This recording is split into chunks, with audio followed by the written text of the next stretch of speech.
Welcome to The Last Word. He's Chris Popes, David Jenkins, and basketball season is officially here. You excited? You pumped? I'm so ready. I got to see some basketball last weekend.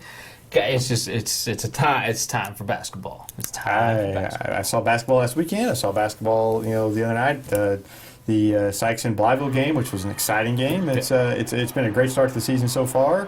We have the SEMO Conference Tournament coming up, and that's kind of the key, I would say, key tournament to start the season. You have your bigger schools. There's a lot of other tournaments currently going on, but the SEMO Conference is kind of the marquee tournament. It is. You got the big schools in it, and kind of gives you a setup of how the SEMO Conference is going to fall throughout the year. It obviously doesn't always end up that way, but it gives you a key. It gives you a good read of how the teams are going to be. And of course, this is some of these teams haven't played a game yet. Right. Jackson hadn't played a game. Notre Dame still hadn't hit the court. Cape Central. Notre Dame lost. Oh, I'm sorry. They lost last week. Excuse me. They lost last week. I can't remember to Borgia or somebody up one of those private schools over there. See, this is how credible I am. Just so you know. Trying to set them straight here. Of course, I don't know who they played. I just never seen the score. It's my life raft here. Right here. Anyway, there's a lot of teams that haven't played yet, and some teams have only got a few games under their belt, so it's always fun. Sikeston, that's a great place to play and hold a tournament like this, and with the new scoreboard and the new court and everything like that, it's really nice. It's a very nice arena. I'll call it an arena now. I want to say one thing: as you walk past the scorers table, if you do go to a Sikeston game, look at the chairs that they get to sit in. A little jealous, a little bit, but it's a little ridiculous. They're very comfortable. It's a palace there right there. Hey, it's nice. Games nice. When nobody's there, I'll get to sit there and take my stats. I'm not too worried about it. So there you go. It's a nice setup. It's a little bit brighter in there. Yeah. It's the floor, new floor, new scoreboards. It's really nice, and it'll be they have a nice little SEMO Conference logo on the floor, which would be nice for the tournament and everything. But let's talk about the tournament itself. It kicks off Monday. Sikeston is the top seed, Jackson 2, Charleston 3, Cape Central 4.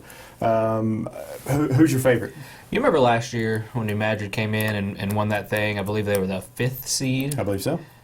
I think I don't know if we're going to see another 5th seed do it, but I think we're going to see a lot of shaking up in this one again because we simply don't know what all is going to be back. I think the level is going to be a little bit less with the teams.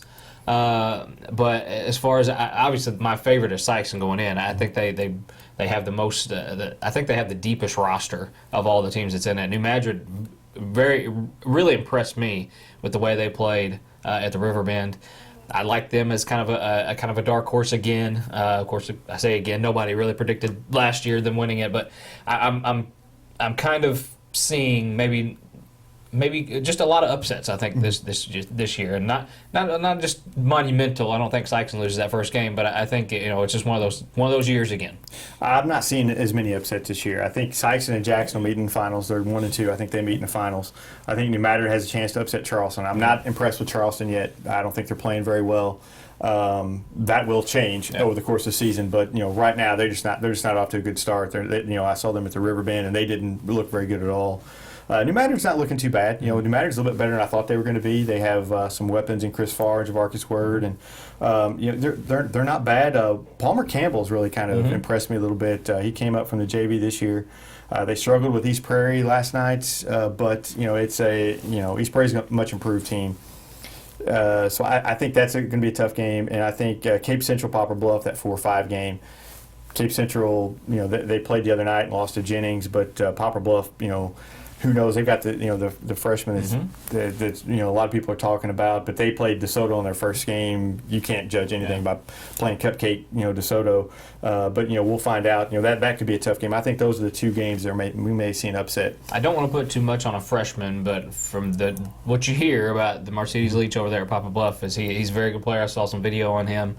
He is a very good player.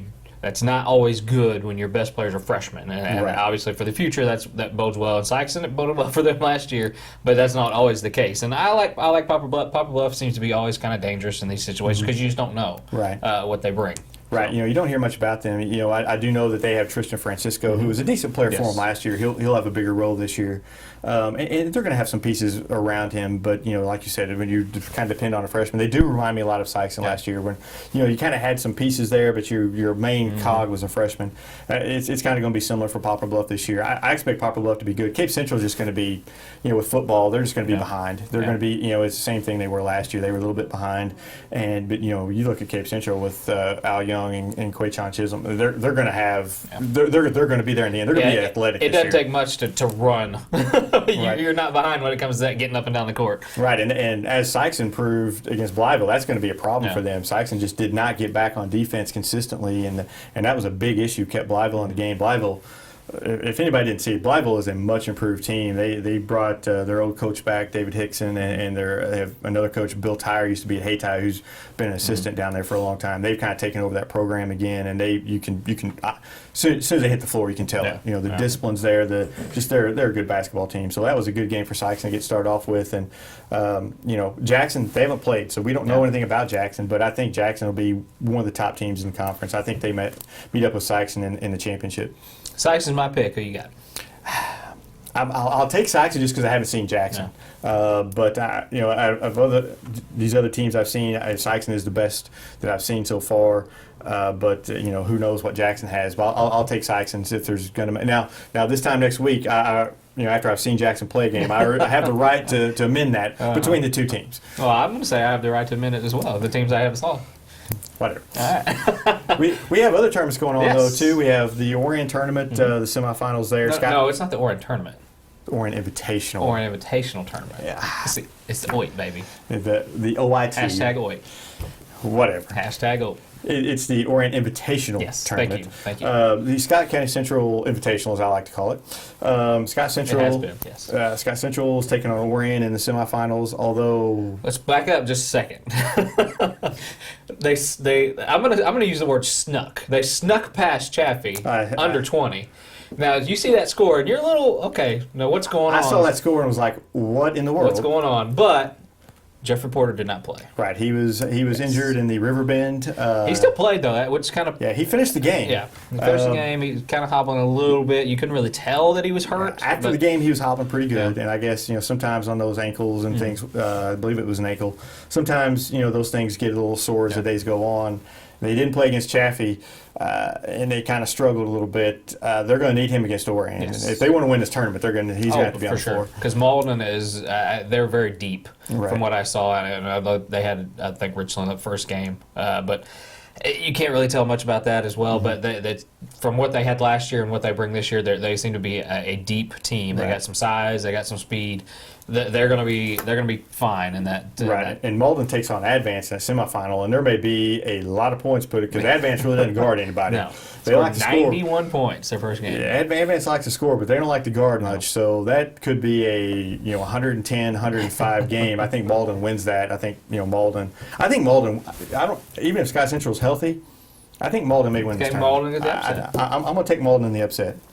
I think Scott Central's won it the last 7 years. Now they've had different teams. Then this is a little bit different team. Yeah, this Malden team though, I don't know. There's some winners on that team. They play football, and now they're going into basketball. The Ison kid, Trevor Ison, he's a good player.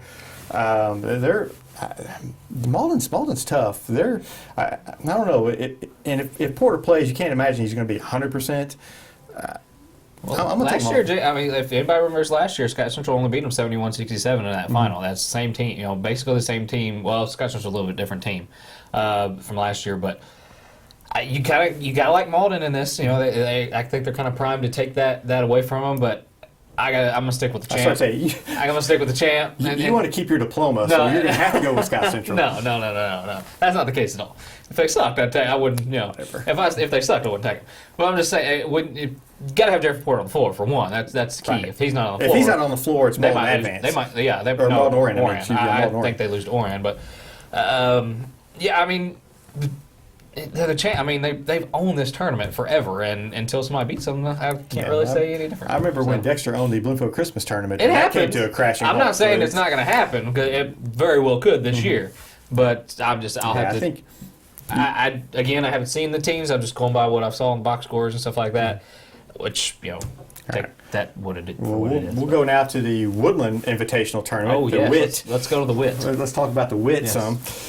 Scott City, top seed, they're going to play Zalma, who upset Middle Heights. I guess They did. Zalma, they're different. They're not your brother Zalma anymore. They got to learn how to defend, but they can score. And then you have Perryville and Woodland in the other one. And if a tree falls in the woods, does anybody really hear? I mean, really?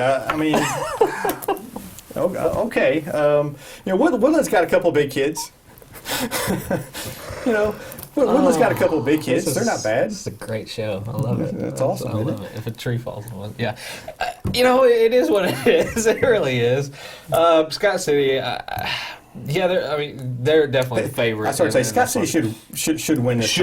They should. Woodland, like I said, Woodland will give them some problems with their big kids, but I don't know if Woodland has a guard play to. Yeah, I'm with you to there. compete with Scott City. Scott City, Scott City usually has the combination of size and guards. Yeah, they do. They might not be the best that year, but if they get some kids that can play, they're pretty dangerous because they do have that combination. And a lot of years. Killer's a good player for Scott City, so he is, yeah. I just think this is Scott City's tournament to kind of run away with if they so choose. I agree. We could be very wrong again. It's early season, but we have other tournaments. Gideon tournament, Hayti Zenith, Crothersville Gideon are the semifinals there. Tree reference still applies. Still applies. We just don't know. It's just one of those things. Hayti I expect to be one of the. They got a lot of Crothersville. They have some good players. You don't know what they're going to have this year. Hayti is one of my teams to kind of look out for as far as that, because they got just a lot of athletes. They can. I was put them on a basketball court. I don't know what their skill set. I haven't really seen them on the basketball court, but I know what they can do on a football field. How many times will Hayti play Crothersville this year? 17. Eight at least. Play them maybe in this tournament, then possibly. We have the Bernie Invitational Tournament, if you will. The BIT. Hashtag BIT, baby. Bloomfield, the top seed, they're going to play Puxico, and Twin Rivers Campbell. That'll be the other semifinal. Again, tree reference applies here. Twin Rivers isn't bad. Bloomfield, we've already discussed them as far as that goes. The surprise is Bernie losing back-to-back to start it off. It's a surprise for maybe people who just didn't know what Bernie has. Bernie's they're going to be down. They just don't have the horses that they used to have, that they usually have had, and that's just saying something about their program to me. Just they're having a bad year, but just all the other years that they've had, just the program that they've built over there is just, we've talked about before in Botch and what Long does over there. It's just amazing what the work that they do over there. But they're good coaches, and if they can't win with this group, nobody can win with this group. And it's just, some years you just have down talent. It's just kind of surprising they lost to Risco. Watch out for Risco now. Watch out for Risco. They're young. They're very young. They're very young, and I hear reports of a freshman that they're touting as far as that goes. Every 4 years or so they have a freshman, do they not? They do. Every 4 years it seems like they have a freshman that kind of comes along and is like, he's going to be good, and he is. He carries them for 4 years, and they have another one come along. And he's along that same pedigree of one of those former players. I'll let you do the investigating if you wish. But that tournament should come down to Bloomfield Twin Rivers. I think Bloomfield went. That'll be a big game too for the seeding for the Bloomfield Christmas tournament. I think the winner of that's going to get a pretty good seed in that tournament. But I think Bloomfield's going to be tough this year. I don't know if they have enough in the end to beat Scott Central, but I think they're going to be in the talks. I do too, and just Noah Vandiver's a heck of a player. He is. He has been for a long time. A lot of those kids, that Battles kid, I've seen him. He's a very good player. And Vandiver, he's their go-to. He's their big guy inside. But just speaking on that, I think that's going to be a battle. I don't think people realize how good Bloomfield has gotten these past 2 years, and for Scott Central to be, they're going to have to get better.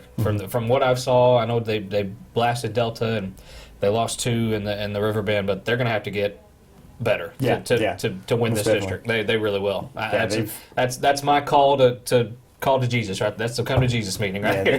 They need to defend better for one. I think so too. But defense comes along as the season goes along. But Bloomfield, they're going to control tempo on you. They're going to handle the ball, and they're all seniors. I mean, these kids have been around for a while. This is their one shot, and this is they're going to be, Bloomfield will be ready. But I think Bloomfield's my pick to win the Bernie tournament. And I think Bloomfield, makes some noise in their Bloomfield Christmas tournament. I think they're going to have I think this is going to be a year to remember for Bloomfield. This is the start of my favorite time. You know why? It's basketball time. Food.